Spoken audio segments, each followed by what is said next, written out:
नमस्कार दोस्तों, 2022 के चुनाव के नतीजे आ गए हैं और भारतीय जनता पार्टी ने एक पूर्ण बहुमत की सरकार बनाई है। दोस्तों, योगी और मोदी की जो जोड़ी है ये बहुत तेजी से आगे बढ़ती हुई दिखाई दे रही है और इसका बेस प्लान एक मुझे 2024 का प्रधानमंत्री का चुनाव उसमें भी साफ दिखाई देता दिख रहा है कि हाँ, मोदी जी के वापस आने के आसार हैं।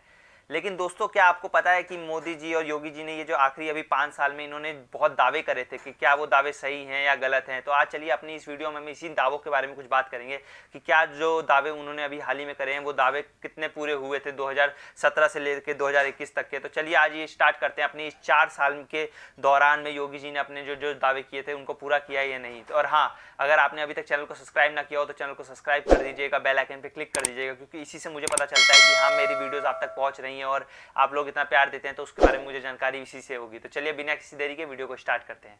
तो अगर शुरुआत करें हम अपने पहले दावे से, तो योगी जी ने जो अपना पहला दावा किया था वो ये किया था कि बीते 5 सालों में कोई भी दंगा नहीं हुआ है। तो हम इसके बारे में बात करते हैं कि क्या बीते 5 साल में सही में कोई दंगा नहीं हुआ है। तो अगर इसका एक सीधे आंसर दूं तो मैं इसका जवाब है कि नहीं, ऐसा सच नहीं है। बीते 5 सालों में भी दंगे हुए हैं। National crime record bureau NCRB से प्राप्त हुई हमें जानकारी के मुकाबले आपको बताएं तो 2017 से ये जो दंगों के जो मामले हैं इनकी में गिरावट जरूर हुई है, लेकिन अगर बात करें 2018-19 की तो 2018 में इसमें 60% से ज्यादा इसमें वृद्धि भी हुई है।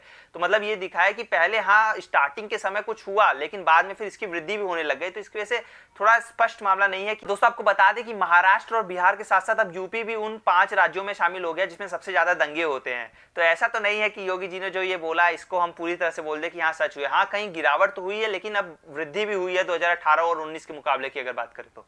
दोस्तों, अगर बात करें तो बीजेपी के राज्य में सत्ता के जाने से पहले अगर 2016 की हम बात करें तो 2016 में राज्य में कुल 8016 घटनाएं ऐसी हुई थी दंगों की। अगर बात करें 2017 की तो 2017 में ये घटना कुल 8900 थी। वहीं अगर 2018 में ये संख्या बढ़कर हुई 8904 और वहीं अगर 2019 की बात करें तो 2019 में ये संख्या घटकर हुई 5714। साल 2020 में ये संख्या 6126 पहुंच गई। तो इसमें से हमें ये तो दिखा कि हाँ, वृद्धि कम हो रही है, इन सब दंगे फसाद के मामले कम हो रहे हैं, लेकिन अभी भी इसमें बहुत कंट्रोल लाने की जरूरत है। तो योगी सरकार का ये दावा कि पूरी तरह से खत्म हो गई, ये दावा गलत है।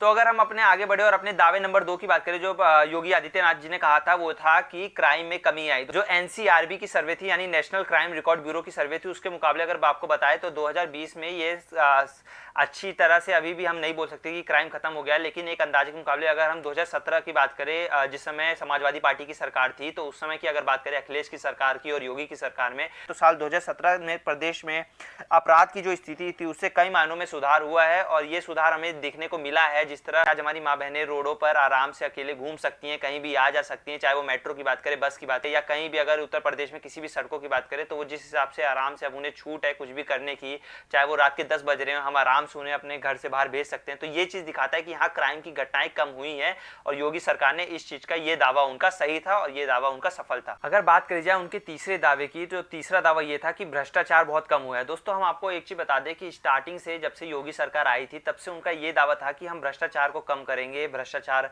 हम बिल्कुल नीचे ले आएंगे और हम लोगों को कहेंगे कि सही तरीके से टैक्स भरिए और सही तरीके से काम करिए। तो अगर इसका दावा की बात करें तो एंटी करप्शन ब्यूरो जो था, एंटी करप्शन डिपार्टमेंट जो था, उसका ये दावा था, ये दावा बिल्कुल सच है कि भ्रष्टाचार में कमी तो आई है। दोस्तों, अगर आपको बता दें कि जब से योगी सरकार आए हैं तब से 30 सरकारी गवर्नमेंट ऑफिसर्स को उन्होंने अभी तक जेल भेज दिया है। साथ में बात करें तो 26 पुलिस वाले भी ऐसे थे, पुलिस ऑफिसर्स भी थे जिनको जेल भेजा गया है। तो ये चीज तो हम कह सकते हैं एंटी करप्शन डिपार्टमेंट के जो सर्वेज हैं और जो उनके रिपोर्ट्स हैं, उस रिपोर्ट से हमें ये तो पता चल गया कि हाँ भाई, भ्रष्टाचार में कमी तो आई है और भ्रष्टाचार में योगी सरकार का जो ये दावा है ये सच साबित हुआ है।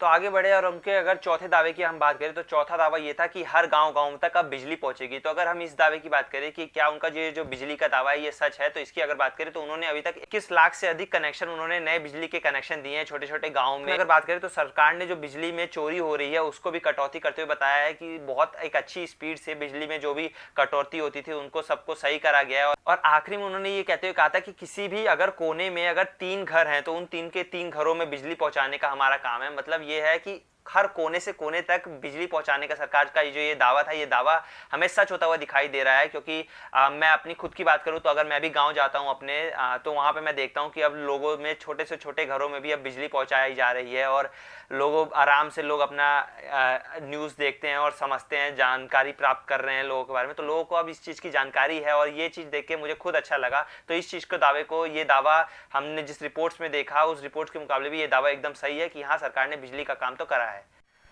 अगला दावा जो योगी जी ने कहा था वो ये कहा था कि जो सड़कें हैं वो सड़कें बनेंगी और गड्ढे मुक्त सड़कें बनेंगी और नए नए एक्सप्रेस वे बनेंगे। तो अगर हम इसकी बात करें तो इसमें बता दें दोस्तों कि 3,32,000 किलोमीटर तक गड्ढों मुक्त सड़कें बनाने का इनका रिकॉर्ड है। साथ में अगर बात करें कि तो 13,613 किलोमीटर तक नई सड़कें भी बनाई गई हैं योगी सरकार के इस स्कीम के अंदर। एक तरीके से बोले जो इन्होंने दावा किया था, ये दावा भी हमें सच होता हुआ दिखाई दे रहा है।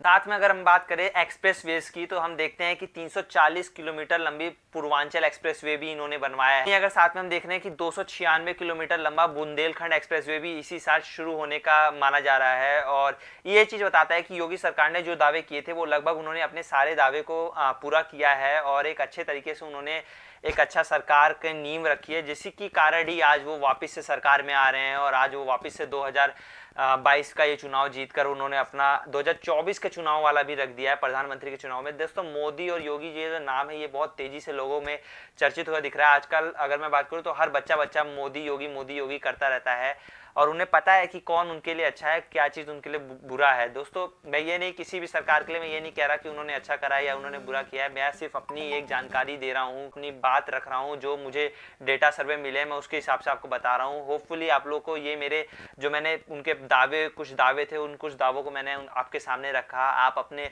ये मैंने उन सर्वे के मुकाबले बताया कि क्या दावे उनके सही रहे, क्या दावे गलत रहे। सबकी अपनी अपनी राय होती है, सबके अपना अपना वो होता है। तो मैं किसी को मैं दबाना नहीं चाहता या मैं किसी के खिलाफ नहीं जाके ये बातें कह रहा। तो होपफुली आप लोगों को ये मेरी वीडियोस अच्छी लगी हो। वीडियो अगर अच्छी लगी होगी तो वीडियो को लाइक कर देना, चैनल को सब्सक्राइब कर देना और हाँ, बेल आइकन क्लिक करना मत भूलना। और हाँ दोस्तों, चैनल को सब्सक्राइब कर दिया करो क्योंकि उसी से मुझे पता चलता है कि मेरी वीडियोस आप तक पहुंच रही हैं या नहीं पहुंच रही।